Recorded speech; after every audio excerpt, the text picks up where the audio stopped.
Hi, Shruthi. Thank you so much for taking part in GTM Talk. I think this is the seventh episode, so really happy to have you on board. Thank you. Excited to be here, Ashish. Yeah.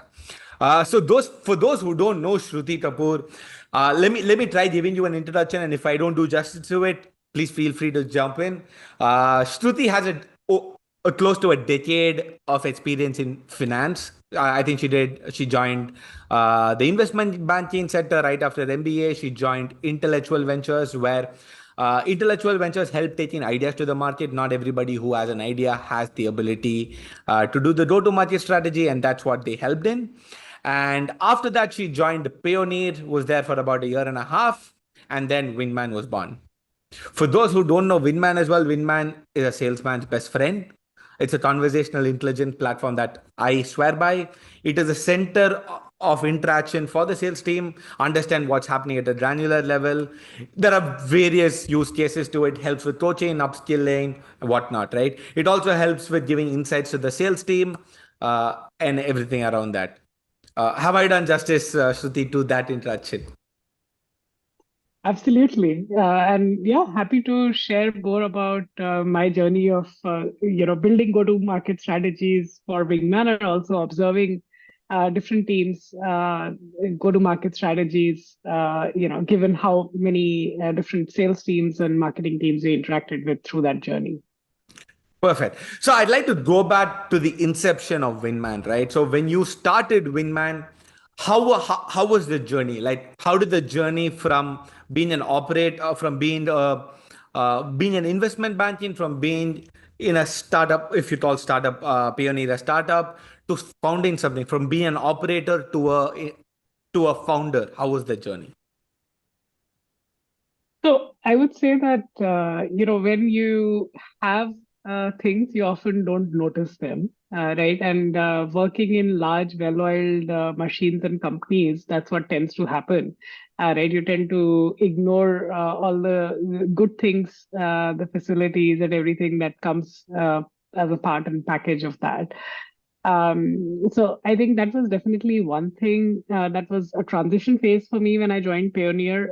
While Pioneer overall wasn't really a startup at that point, it was almost 800 employees when I joined them.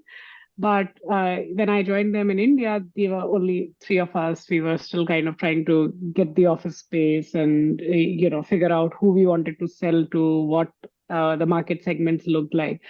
And I think that gave me a lot of confidence into building Wingman, of course, because I'd seen some of the 0 to 1 from at least a go-to-market perspective. And yeah, I think the other big thing that you have to switch around, and that was actually something that I wanted to switch around, and which is why I chose to be a founder, was the ability to have control over every aspect of a business, and therefore feel that you are you can create something, because I think over a period of time when you're working in large companies, you have your sphere of control, but then there are so many things that are either not visible to you or outside of your sphere of control, which leads to a different mindset. And when you know that you can literally influence every aspect of the startup, everything from product to marketing to how you build the community and brand, it's a very different feeling, because then you begin to see the interlinkage between all of these different things, which in the past you might not have been able to. Yeah, makes a lot of sense. I think the other thing that I'd add to that is making disproportionate amount of wealth.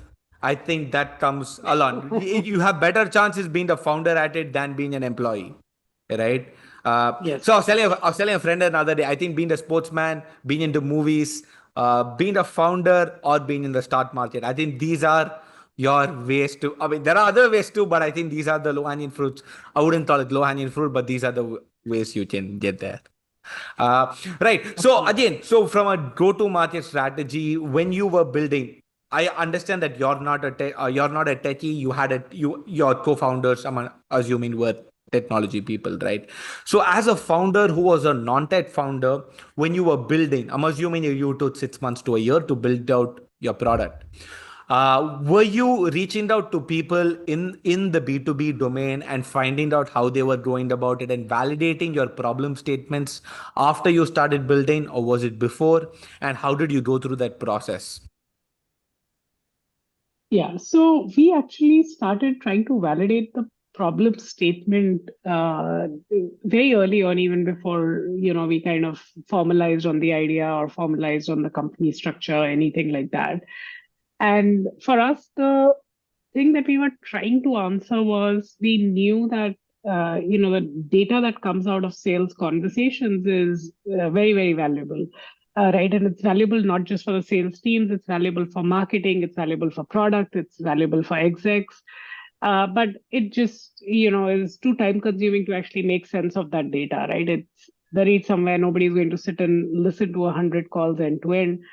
And that was the thesis. I think what we were then trying to do was to take that thesis and figure out two things. One, out of all the different segments where customer conversations get recorded or can get recorded, what are the segments that we want to focus on, right? Is it in a customer support context? Is it in a call center? Is it in a B2C context? Is it in a B2B context, right? So broadly that. And then the second piece was when you start to look at this data, what are the low hanging fruits that are the most valuable in terms of insights that you can provide to your customers. Do I want to provide these insights to marketing for better messaging, or do I want to provide these insights to a CRO for helping pipeline inspection, or do I want to provide these to a frontline sales manager for doing coaching? Right. And there are even more unexplored areas, right? Like, could this be, just like engineers share their GitHub profile, right? Could this eventually be kind of a profile or a tool that salespeople use? They own their profile. Could it be a recruitment tool? So there are various applications of that data. And what we were trying to do through those conversations was identify what is kind of the first one or two use cases we want to focus on, so that what we were building wasn't, just a minimum viable product, but the most valuable product that we could build. Got it. And this idea came about for you during COVID? No, so we started the company in 2018. The Got it. idea for this came about through my experience at Payoneer. And the Got it. reason, like I said, was, it was a very stark situation where we had the sales team in India, but the product and marketing teams are all centralized and based out of Israel. And so I felt a deep disconnect in trying to bring the voice of customer back to the rest of the organization.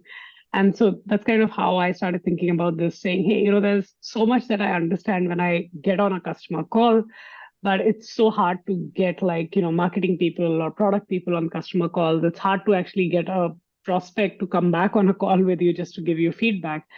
And that's kind of where I started thinking about Wingman. Got it. And so to validate this problem statement, right, did you speak to, let's say, 20, 30 people in B2B companies? How did you go about that process? Yeah, so I spoke to around 20 people in B2B sales.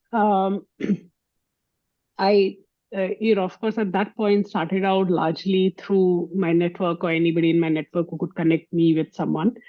And what that meant was that eventually a lot of those conversations were actually focused on companies in India. And we were actually at that point, like I said, also trying to figure out which segment, right? So it wasn't just B2B sales, it was also like call centers, it was maybe people doing like edtech sales or different types of sales.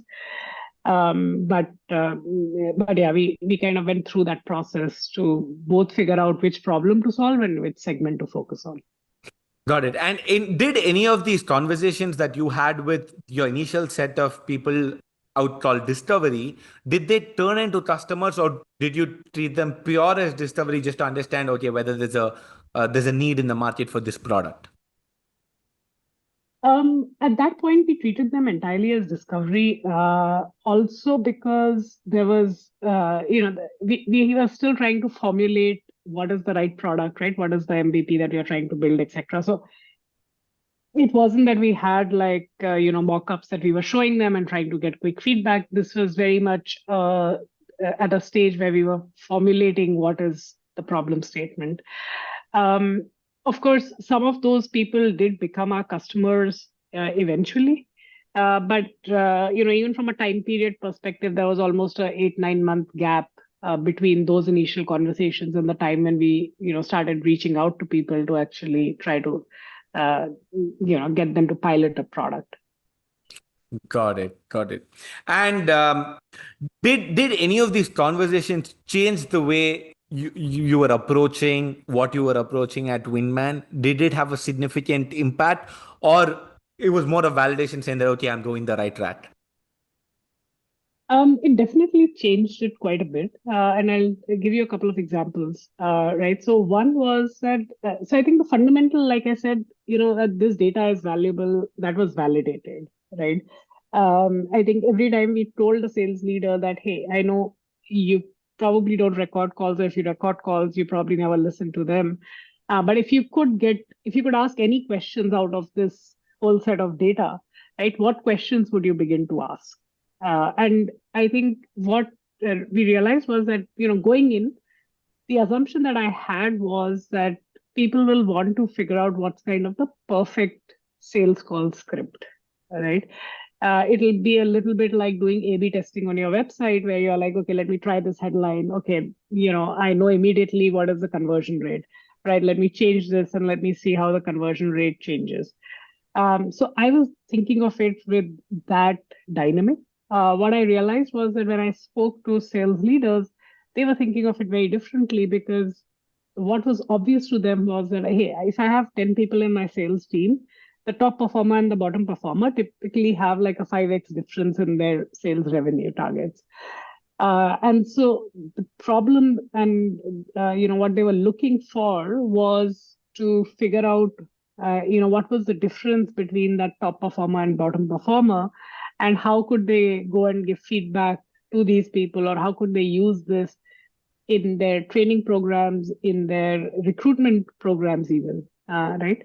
So I think that was a big difference, because it wasn't about A/B testing scripts. It was really about providing feedback to sales reps and helping them improve their performance. But the third thing that we realized later on was that what people say that they want to do, and what we all want to do versus what we'll end up doing is different. It's like, I want to wake up at 5 a.m. and go to the gym every morning, but the chances are that doesn't happen even once in a year. So I think what we then realized was that what people told us was still very aspirational, and therefore when they started using the product, they were not actually using the product the way they said that they would, right? And then that was kind of the third level of iteration where we said, okay, what do people really care about, right? Like, what are they doing today? What is their behavior today? What are the workflows today? What are their KPIs today? And use that to then say, how does the product tie into those aspects of their work, right? And that was really where we then started saying that, okay, what people do is they always do a pipeline review call. Now, this is how we could, make a pipeline review call much more meaningful. When does coaching really happen? Coaching doesn't happen in isolation because I'm having a one-on-one with Ashish. Coaching happens because there is a deal and I see that the deal, doesn't close, and I see a coaching moment or a coaching opportunity on how Ashish could have dealt with it differently. So we kind of then, evolved the product to service some of that. Yeah. Got it. Very interesting. It's very interesting. Right. So how did Wingman get its first 10 customers? Was it all through network? Was it through cold emailing? What was your strategy? How did you initially think about GTM, and what actually happened?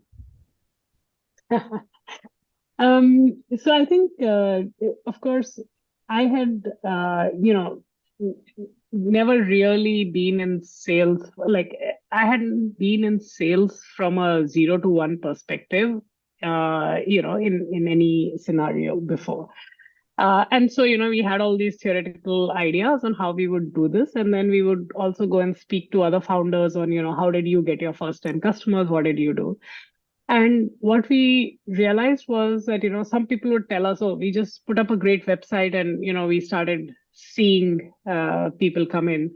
Some people would tell us that they use network. Some people would tell us that they used cold outreach, right? And because we didn't really have a point of view on which one, and honestly, we didn't have a real network within the ICP that we wanted to sell to, which was, sales teams doing B2B selling in the US. We kind of went with all three, right? And we were like, whatever works, works, and we'll take it. And once we get the first 10 customers, then we'll see what next. So for us, honestly, the networks gave us, of course, our first 3 to 4 customers, right? And that helped us in evolving the product, in learning how people were using it, getting the type of insights I just shared with you, right? With respect to what people say versus what they do is different, right? And that was important. I think the second thing that the network does is because there is an inherent trust, right? They are also able to take chances with you much earlier in your journey, and they're able to give you feedback, hopefully with a little bit more detail and more comfort, right? Because they're somewhat invested in you actually improving the product in your success as well. So I would say that early on there is definitely value to trying to leverage your network either directly or indirectly, and I call it like who you know or who knows somebody or what you know, right? And trying to use that to build it out. But then you have to decide between whether you want an inbound versus an outbound motion early on, at least for your first 10. Typically, I would say that if it's a new category or if it's a category which people are just beginning to hear about, right? The chances that you will get a lot of inbound traffic are low. Because there's still a lot of awareness that needs to happen and all of that. And so you need to find ways to be present where your audience is present. Now, that doesn't just mean doing cold outreach. It also means, getting onto communities where your buyers might be, right? Or getting onto, podcasts where your buyers might be, right? So I think it's important to then think about how do I get in front of my buyers. For us, we then got a few of our customers purely through cold outbound, right? But what we realized was it was very much a fluke at that stage because, they were having to take a big chance. We hadn't really built anything in terms of, scaling up that trust. We didn't have case studies, we didn't have testimonials, we hadn't really invested in any of those content, which I think we definitely should have in hindsight. If you're trying to do cold outbound, you need to make sure that you build different trust builders into your campaigns, into your website, into any content. And we got lucky. We got a few of our customers through that channel, and then we started to really double down on saying, how do we want to build out this motion? And again, there's definitely a lot of experiments. It's about the momentum that you get. Sometimes it could be that you get invited to a large, maybe a podcast by a famous influencer in that space, which is what happened to us. And then, that kind of builds on itself. Sometimes your customers land up mentioning you on a large podcast, which is also what happened to us. And so, there are different ways in which momentum might get built. So I don't think there's a formula. But you kind of have to try everything. You have to, and then see what works. And also, what works for you to get your first 10 customers is not what you have to stick to for your next 100. Yep. So again, going a little deeper into that, your first few customers were through network, and then the next bunch were through your cold outbound. Did you use a tool for your outbound sequence? Was it all manual? What was your first sequence like? Yeah, it was. I think we did a combination of very, very manual stuff and then graduated to maybe Yesware and then graduated to Plenty right? And that was kind of in that first year of trying out different things. Similarly, for also collecting data, we started out by actually getting someone to scrape data for us, based on very specific inputs that we gave them.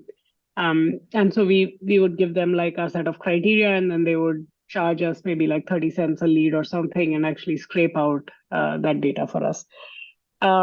We also tried actually physically mailing things, right? So we kind of created like a small gift package. We literally, did our own in-house version of a Sendoso and tried to send it out to people.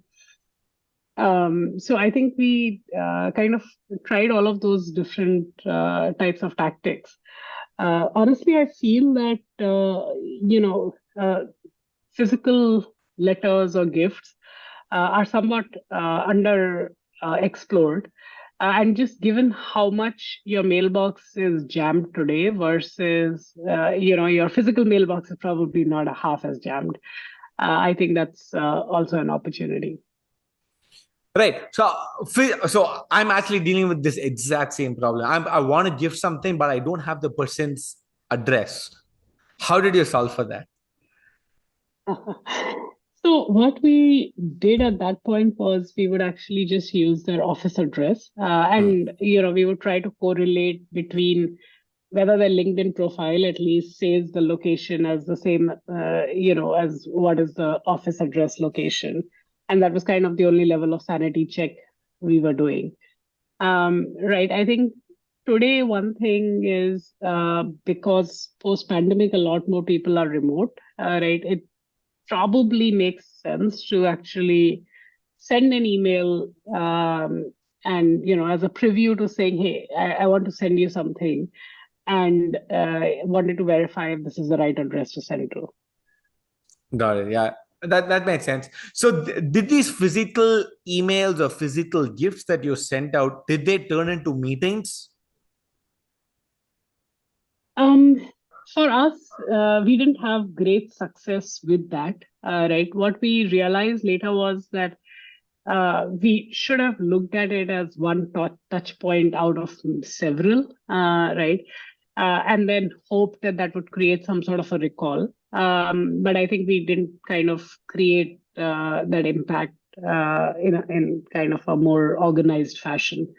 So I would say that you would much rather, for example, reach out to somebody, confirm if that's their address, even though you don't ask them anything else on that email, right? It gives you at least some sort of a acceptance, right?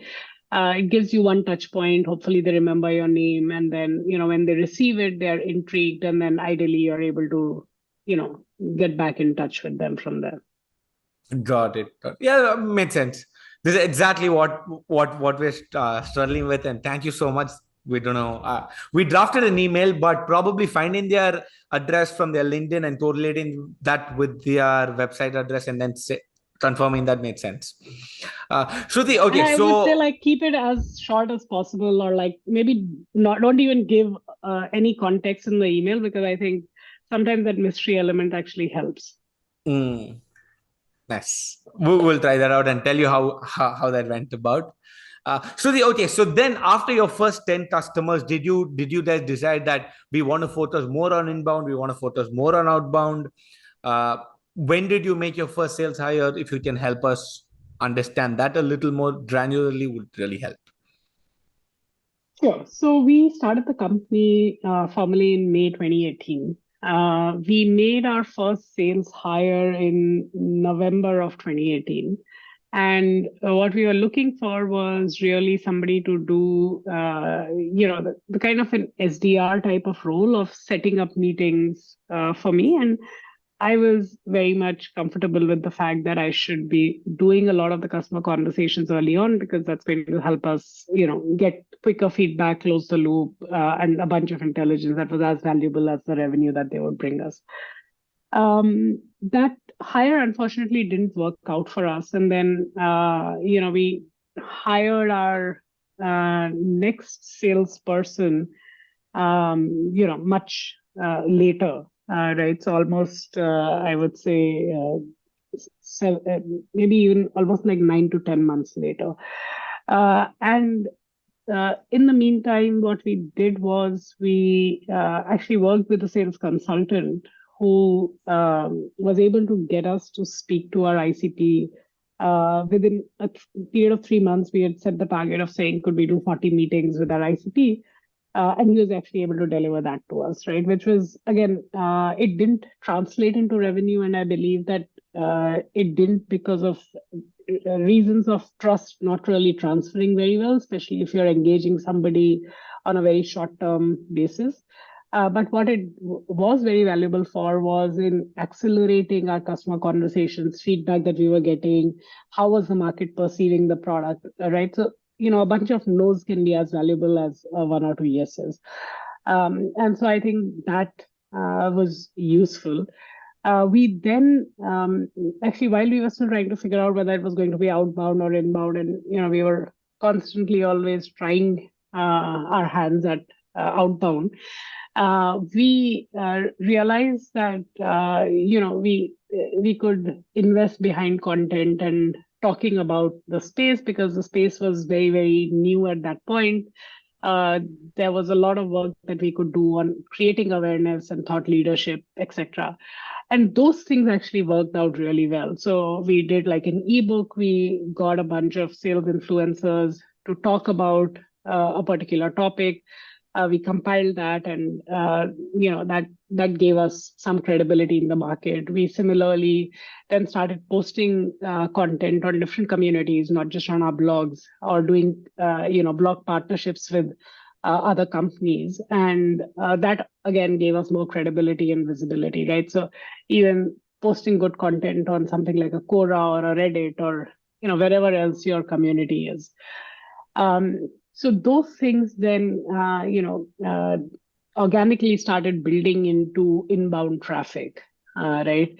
And inbound inquiries. And so what happened was that we initially thought we would have to rely a lot more on outbound, but most of our business, up to 80 to 90%, actually came through the inbound channels. Do you believe you can do both? Because you mentioned that we had to decide whether it was inbound or outbound. Do you believe that a company can do both significantly well, or it's better to choose one over the other? So I think that you anyways have to invest in a bunch of things that help build trust, right? And the fallout of some of that will be inbound traffic anyways, right? Now, whether what is the split between inbound versus outbound for a particular company will depend on what is your ICP, what characteristics do they have, like, the way a product or person or an engineer buys something versus the way a sales or a marketer buys something might be very different, right? The way a SMB buys something versus an enterprise buys something might be very different. So those might be some of the reasons why you land up doing inbound versus outbound. But I think it's important anyways to not neglect everything else while you're trying to build your outbound engine. What I see is that a lot of times people believe that, hey, you know what, I'm just going to invest in writing the best email content, and I'm going to invest in getting the right data set, figuring out the right maybe trigger signals. And, if I crack that formula, I will succeed, right? But you have to realize that it's not, it's just one touch point, right? You still have to create all the other touch points, even for your outbound to convert. And if you start thinking of it holistically, you will get to a stage where your inbound will anyways get you results. Got it. And with respect to inbound, when did you start focusing on SEO? Was it after launching the product? Was it before launching the product? When did you start with SEO as an engine? So I think we didn't really even have the terminology SEO for like maybe the first 2.5 years of our existence, right? And honestly, we didn't have a full-fledged marketing team of any sort. We were, kind of working with an external agency, trying to experiment with some ads and, getting the website out and basic stuff like that. So yeah, I think it's it happened somewhat more organically for us, right? Like I know that people at one point told me, "Oh, I'm so amazed that your domain authority is whatever XYZ, and how did you do it?" And I'm like, we didn't really focus on that as a metric at all. And okay, I'm now realizing that it's important, but it happened because of we went through YC, we did some blogs, we did maybe some content on different forums that all backlinked to us. So yeah, I think in that sense, SEO came kind of later for us, and it was a lot more about putting content in the place where the user was versus necessarily expecting people to show up on our website. And I think that was also important for us because it was, like I said, a very naive category at that point. It was very new and there wasn't enough keyword search volume. So, irrespective of how great the content or how SEO optimized it was, you would still struggle to actually get the footfalls. No, made sense. I think content distribution is more important, is as important or more important than just creating content, right? How to go a little deeper, you mentioned Quora, you mentioned partnerships with few blogs, right? Let's say you guys wrote a content back in the day on Wingman's website of right. What did you actually do? What was your process like? Did you go to Facebook, post it on a bunch of groups, LinkedIn, a bunch of groups, maybe run few ads? What was that process like for content distribution? Um, so again, I think it was so firstly, it wasn't just about creating content within our own blog posts and then trying to post it in different forums. Very often, we were actually creating content based on the questions that we were seeing on the forums and actually directly answering it, right? So it wasn't even, like I said, necessarily trying to draw traffic back to the content. Which I think makes a ton of sense because people are trying to answer their questions and not really open one more tab on their 100 Chrome tabs that are already there. um, I think once we did start to write content, like I said, because we were still such a lean team and I was probably writing most of the content, the idea was that maybe let's do collaborative content, right? And if I'm getting, say, a sales influencer to contribute to an ebook, we would then create like a graphic that they could post on LinkedIn, right, with their own photo, with their own quote, and then a link to that ebook, right? So that was part of that distribution strategy, if you think of it. And then I think over a period of time, for us at least, podcasts played a big role. I think in general, salespeople, because at least pre-COVID, they used to be so much more on the road, and there was very good audio content for that target audience. If you were on different types of podcasts that they were listening to, then you would get discovered much sooner. So we would Sorry to interrupt. How did you decide between creating the own podcast for Wingman versus being a part of podcasts? How did you come to that decision? Because today everybody is talking about owned media and everything around owned media. How was the decision taken? I think, to be honest, it wasn't a conscious decision, right? It was just at that point, the resources, we didn't really have the resource to go and create our own podcast, and we did that much later.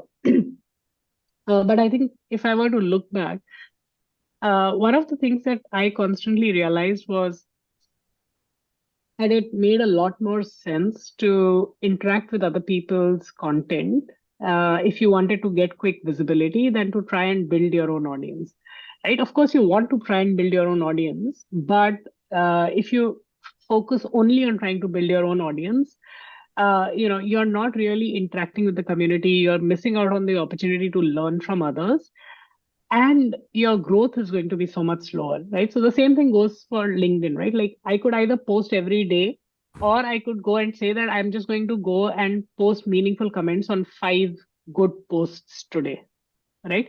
Which one of these do you think is going to get me more eyeballs? right? Posting It's probably comments. the Yep. latter, Yep. right? And it's the same thing. By the time you build the audience for your podcast, 2 3 years, right? You're much better off. You definitely do that when the time is right. But early on, you're much better off interacting with other people's media and seeing if you can leverage that to get yourself visibility. Got it. No, that makes a lot of sense. That's a very nice way to think about it, because everybody today is jumping into podcast and trying to build their own media brand before even engaging with other people's content. I think you start there and then eventually move on to that, or when you have the bandwidth to do that. Makes sense. And how do you dabble into the world of paid advertising, like Google ads, LinkedIn ads, and all of that? Did you try doing it yourself? Did you outsource it? Did you have a person in house? How did you figure out the budget? If you can just walk us through that, it'll be really helpful. So we started out with, working with an agency to do that. And the reason was we were still experimenting. We didn't have clarity on, is this the right medium or channel for us, right?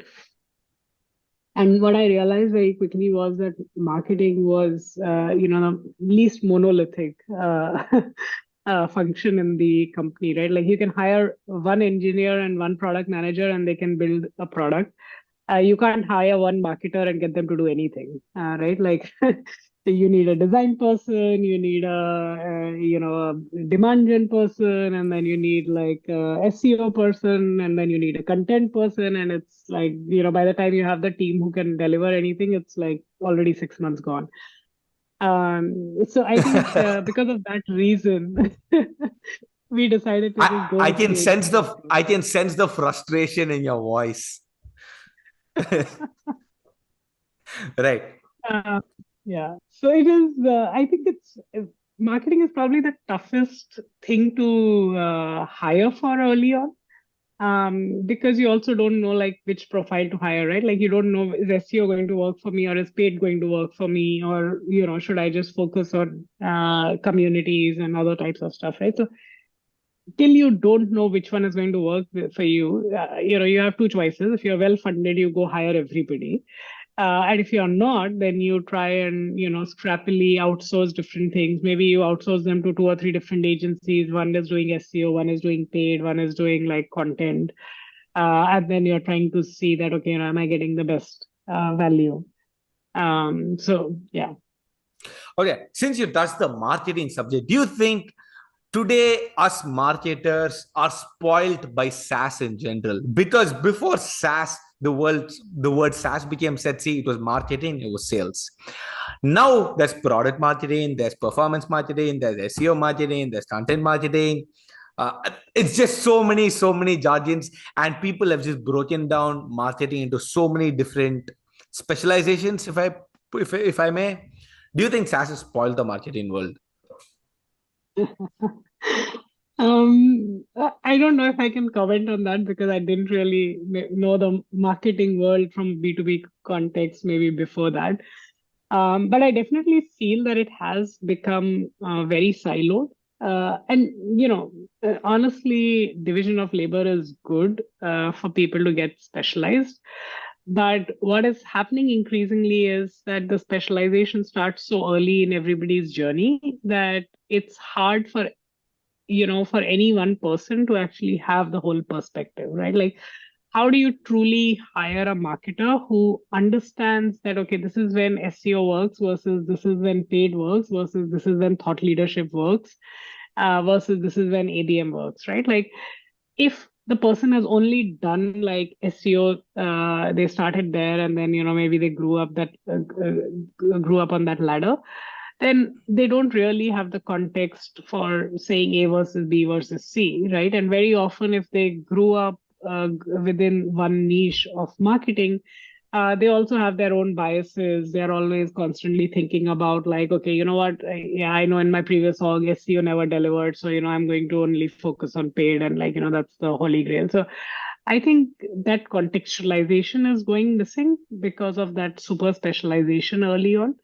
Ideally, what you want is you want programs where you hire like a bunch of freshers and then you let them rotate, right? Like, hey, you do 3 months in paid, you do 3 months in SEO, you do 3 months in content. And then after they've done that, they at least get the basics of everything. And they have a much better skill set to know when what works and how. Yeah. So what would your advice be for somebody just getting into the world of marketing? Start as a generalist and then go specific. Yeah. And Got it. constantly look at the metrics of other parts of the org so that you understand when what is working and why. Got it. Got it. Makes sense. Shruti, so again, going little deeper into paid ads, right? So did you start running ads on competitor keywords? Did you start there? Did you start top of the funnel? How did you think about this? What were the directions given to the agency? So we experimented both with our category keywords and with our competitor keywords early on. What we realized was that our category, because it was so new, didn't really have much of a search volume for it. And over a period of time, the competitor keywords, of course, tend to get expensive. Uh, so I think eventually our strategy was to use paid marketing in a very, very narrow fashion, right? And focus a lot more on, uh, you know, SEO type of activities to try and get people into, to create that awareness with people. But yeah, I think broadly we focused on just the bottom of the funnel with uh, AdWords because otherwise it tends to get too expensive. Got it. So, as a part of your marketing strategy, so I understood that SEO was a part of it, and paid ads to an extent was a part of it. Did you also look at PR as an acquisition channel, or PR to let the world know that you guys exist and what you guys are doing, and you're trying to create a change in your domain? We did not really use PR. I think what we invested behind instead was G2 reviews. Right. I had a conversation with Shri of Rocketland, and they heavily rely on G2 reviews as well. And they believe that that's a huge source of validation from it's a touch point for a lot of people who are evaluating a tool like Rocketland. Yeah. And how about events? Like, did you actively take part in events? What was So that we like? didn't we didn't have a lot of experiments with events. I did personally attend a few of the large events like Faster, Dreamsource, etc. But it was, I think, events as an attendee is very, very useful early on to iterate on the message, get quick feedback. You can have 20 conversations in a day and you can pitch the product to each of them differently and, immediately see their reaction on their face. Right. So I think they're very useful for some of that, right? Like when you're trying to understand your ICP, you're trying to gather market intelligence for those type of things. There was only one event that we actually sponsored, and we didn't really have a lot of success at that event in terms of lead gen. But I think I know of companies that rely almost entirely on events for their entire year's lead gen pipe. So I think it really depends on the industry and on the segment. I wouldn't say, it works, doesn't work. But I think irrespective of where you are, I think events are still very useful from a brand building perspective. So I think, in some cases, maybe they're not as useful for lead gen or, if you don't have relevant events where you have the right buyers present, then maybe the lead gen part doesn't work so well. But it's still useful to maybe see if you can either have a presence or have a guerrilla marketing effort to just create brand awareness. Got it. And through nurture sequences, were you able to convert people who are down your funnel or people who just signed up to your newsletter? Did they convert into customers for you? Um, uh, I would say it's hard for me to comment because like we only did one event and that was it was not a very good fit from an ICP perspective. So eventually, there wasn't that much coming out of it. No, let me clarify. I'm not talking about events. I'm talking about nurture sequences that you run as a part of your Got it. marketing. Were Got it. they helpful for you? How did you look at nurture as a channel per se? Like it is another touch point with your potential customer, right? Yeah, so I think the nurture sequences, I am a strong believer in them, and I think you can actually create a whole brand around doing that well and truly trying to add value versus, just using that as a way to bombard people with, hey, we just released A, B, and C. And I think they can be very helpful. We personally, I think, experimented with a variety of those. We never really, at one point, for a very short period of time in the journey of our 4 years of existing independently, did we have a newsletter for prospects. Right. So I don't think that I can really comment based on the data that we saw firsthand. But in my previous role, I used to kind of do my own version of a newsletter for prospects, and we would get good feedback or revival from those. Got it. Got it. Made sense. Shruti, one more point which I want to touch upon is you had mentioned that initially, in your initial days, you use somebody to scrape data and then give that lead list to your SDRs, right? So, why did you go that route versus using a tool like Apollo or a Zoom Info? Like, did you find challenges in these tools, or didn't these tools have filters that you guys wanted? Yeah, so at that point, these tools did not have good technographic information. Got it. Okay. Because I've been looking at this space really closely, which is the prospecting phase, right? Where around the entire sales gambit, every other space has really grown by a lot of companies coming up, but the prospecting space there aren't that many startups mushrooming. So that's why I was wondering what you did. Okay, Shruti, last few questions. Thank you so much. This is the fastest 45 minutes that has gone through in my life. Really great talking to you. A quick round of rapid fire questions. Who are the top three CEOs you're looking up to at this point? I would definitely recommend Andy Byrne, who's the CEO at Clary, and that's because he just embodies so many of the leadership principles that I've always admired, and I'm getting to observe them firsthand. I think another CEO that I really admire, and I have no personal context, is Sundar Pichai. I think he's just done such a fabulous job with turning things around.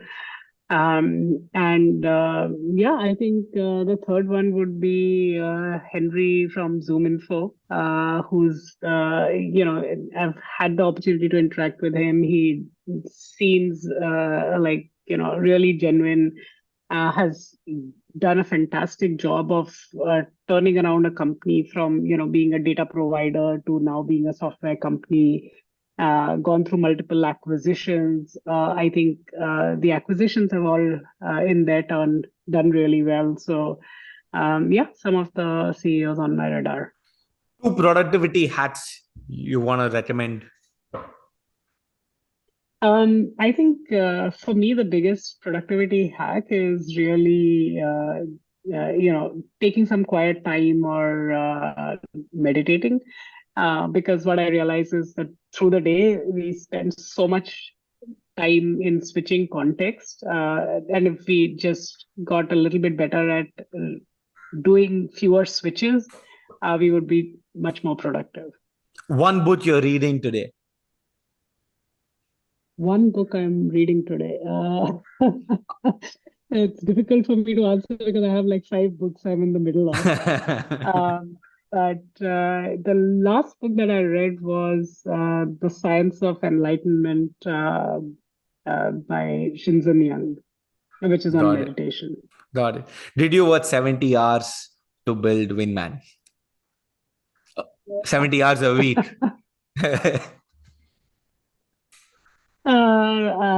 I can't really keep count of the numbers. All right, Shruti. Thank you so much for being part of GTM Talk. It was lovely having you. I hope we're able to once I grow my viewer base. Hope to have you again. Awesome. Thanks, Ashish. Great Thank you so speaking to much. you. Thank you.